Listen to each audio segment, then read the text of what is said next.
Today, we delve into the tragic story of Kayla VanWert, an 18-year-old mother from Scranton, Pennsylvania, whose life met a premature end. It all began in the spring of 2016, following Kayla's delivery of her first child, a daughter she shared with Jorge de Jesus. Despite her youth, Kayla's devotion to motherhood was evident to those around her. However, her relationship with Jorge was fraught with turmoil. Their constant arguments and disputes took a toll, escalating to the point where Jorge became physically abusive towards Kayla.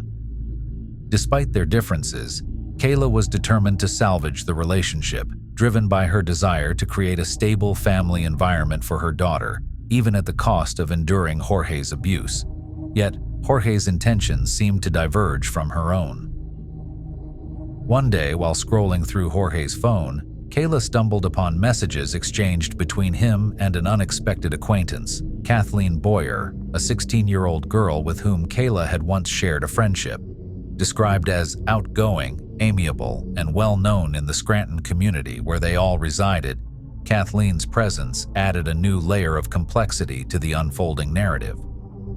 Naturally, this upset Kayla and made her believe that there was more than just a friendship between Kathleen and Jorge.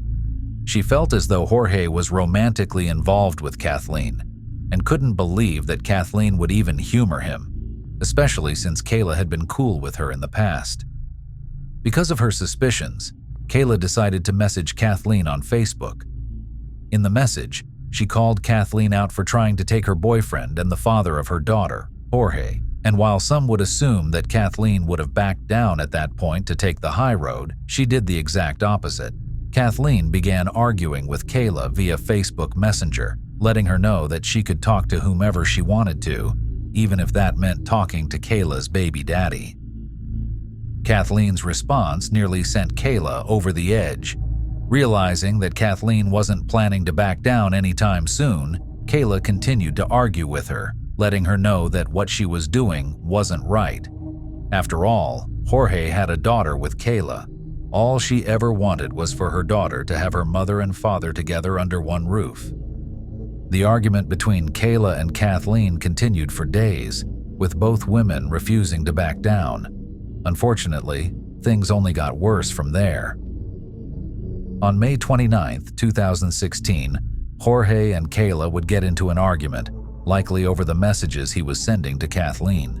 The argument progressed and eventually led to a physical altercation in which Jorge, once again, put his hands on Kayla, dragging her by the hair and punching her multiple times.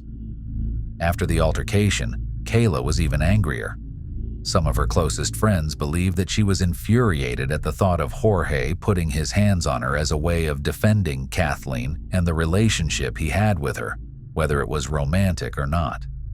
So, that same night, Kayla continued messaging Kathleen, agreeing to meet up with her in a specific location to fight it out. It seems as though Kayla was looking for an outlet, a way to release her anger and frustration over the situation. Little did she know that meeting up with Kathleen would lead to a series of unfortunate events that would cost her her life. Both girls met up at McKenna Court in Scranton, where they planned to duke it out. Within seconds of seeing each other, the first fist was thrown, and it was an all-out brawl from there. But, unbeknownst to Kayla, Kathleen had something more than just her fists to fight with.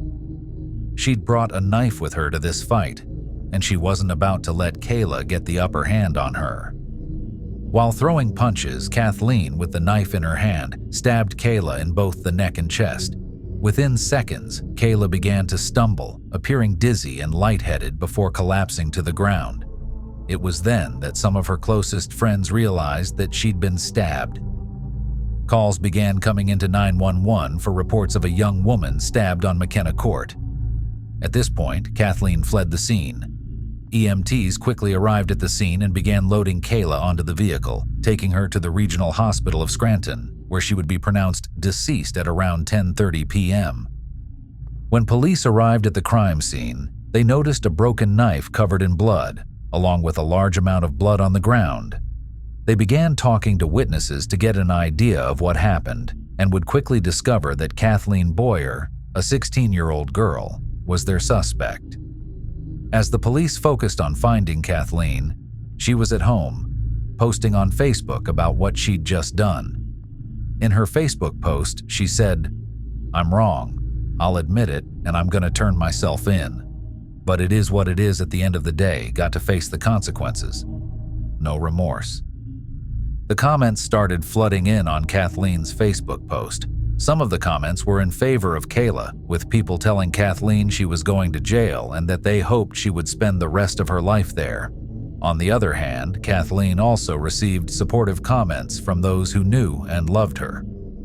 Shortly after making her Facebook post, local Scranton police arrested Kathleen Boyer and charged her with the murder of Kayla VanWert.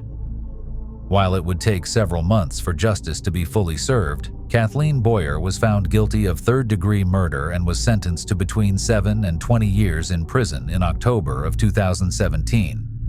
Kathleen Boyer served her sentence at the State Correctional Institute in Muncie, Pennsylvania, where she completed her high school education and earned her diploma. And in 2021, Kathleen posted an update to her Facebook account in which she said, "Words can't even begin to describe how I feel. Most would say or think that I'm a cold-hearted person, but I'm filled with pain, shame, and guilt every day of my life, knowing the circumstances of what transpired. I care more than anyone will ever know. My intentions were never for things to get as far as they did, and I'm sorry. Extremely sorry how the situation was handled to everyone I hurt in the process of my actions. Every day I wish I handled things differently and could change the past, but I can't. As much as I would like to. I wouldn't want my worst enemy to feel the way that I do. Do I deserve consequences? Absolutely. I never once doubted that for a second. One situation doesn't define who you are as a person. I cry and grieve as much as anyone else has or ever will. It's been 5 years today and it still feels like the moment it happened, so I can't even imagine the pain I caused her family and friends. I just want to say that I apologize from the bottom of my heart.